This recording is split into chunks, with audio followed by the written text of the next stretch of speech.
السلام عليكم. في هذا الفيديو غادي نوريكم الطريقه ديال التحضير ديال الكسكس بالقمح. صحي ومفيد بزاف بزاف، والطريقه ديال جداتي مضمونه 100%. ما كيتعجنش لينا، كيبقى كيما هو بحال الكسكسو اللي كتشريوه، ومفيد بزاف للصحه ديالنا. بقاو معايا.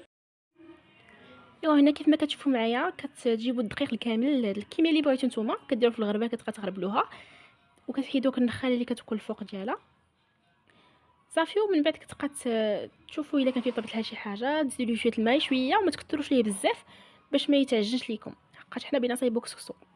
صافي كتبداو كيف ما قلت لكم تغربلوها هكا بيدياتكم، كتبداو تبسوها هكا بالماء وتصايبوها بيدياتكم بحال هكذاك، تيتشكلوا لكم كويرات هكذا صغيره كيف ما كتشوف معايا في الفيديو. اهم طريقه في الفيديو هي انك تبقى تصايبوا بيديك بحال هكذا، وكتزيدوا شويه الدقيق كيف ما كتشوفوا معايا باش ما يجيكمش داكشي فاتك بزاف، باش يتشكلوا لكم هذيك الكويرات، باش ملي تكون كتشكل الكوير ديالكم ما يتعجنش لكم. وكتستمروا بالطريقه دي حتى كيولي مزيان مزيان مزيان، شكل لكم العدد الاكبر ديال الكويرات كيف ما كتشوفوا معايا في هذا الفيديو. كتبقى ديروا بحال هكا في يدياتكم حتى كيولي بحال هكذا على هذا الشكل هذا، يكونوا غلاط في الاول. وكتجيبوا الغربال اللي كيكونوا عوينات ورقي موين زعما، وكتبداو تغربلوا فيه داكشي اللي درتو، وصافي حتى كتكملوا داك الكميه اللي صايبتوها قبل، كتكملوها كامله بطبيعه الحال.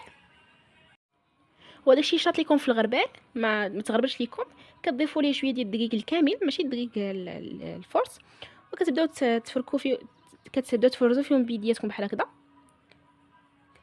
حتى كيدخل مع داك الدقيق مزيان مزيان. صافي وكتعاد الدقيق زعما كاين على عينك ميزانك. شوفوا نتوما شحال تقدروا الماء، عندك الماء والدقيق ضيفوا لهم على قدكم نتوما، عينكم ميزانكم، الا كان خاصو هي هذيك ما خاصوش صافي بركه عليه. ومن بعد كتجيبوا عاوتاني نفس الطريقه، كتجيبوا عاوتاني نيت الغربال كتستمروا نفس الطريقه حتى تكملوا الكميه اللي عندكم كامله. كيف ما كتشوفوا كنديروا عاوتاني نفس الطريقه. الغربال كتغربلوا عاوتاني في الغربال اللي كيكون قلت لكم مويان، وكتستمروا هكا في التغربيل حتى كتكملوا الكميه اللي عندكم كامله هكا. وكتجيبوا هذه المره ملي كتكملوا الكميه ديالكم كتجيبوا غربال يكون عويناته صغيورين باش كيطيح منه داك الدقيق اللي كاين لتحت، باش ما تعجنش لينا، باش منين نفورو ما يتعجنش لينا. وصافي حتى كيشيط لينا داكشي اللي باين بانه كسكسو. كيف ما كتشوفوا معايا كنبداو نغربلو، وداكشي اللي كيطيح راه الدقيق رقيق، وهادشي اللي كاين في الغربال هو اللي غادي نفورو، هو اللي غادي نستعملوه في الكسكسو.